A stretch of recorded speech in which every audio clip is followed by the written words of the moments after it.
Caroline Tusing, a dietetic student at Virginia Tech. Do you have trouble finding healthy, on-the-go snacks that your kids will enjoy?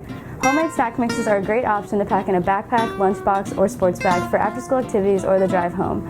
I'll show you how to build your own snack mix. It's so simple, your kids can help or make it on their own.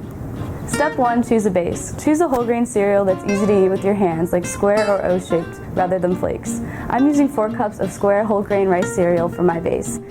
Choose whole grains because they're healthy and filling, so your kids will stay full longer. Step 2, pick your protein. I'm using a 1/4 cup of unsalted peanuts for this snack mix. Unsalted peanuts are a great budget-friendly protein to add to any snack mix.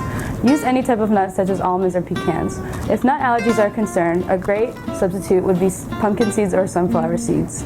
Step 3, choose your tasty toppings. There are a variety of dried fruits you can choose for your snack mix. I'm adding a 1/4 cup each of raisins and coconut flakes. Depending on your family's favorite flavors, use dried fruits such as banana chips or dried cranberries. Try adding something sweet like chocolate chips or cinnamon to encourage your child to eat this healthy snack.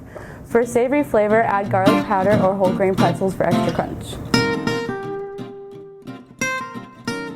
To build a savory snack mix, use the same steps, but switch up the ingredients. For my savory snack mix, I use whole grain cereal, almonds, pumpkin seeds, pretzels, and dried cranberries. There are many ways to build your own snack mix. Create a new family favorite and share your ideas today. Find more recipe ideas on our website.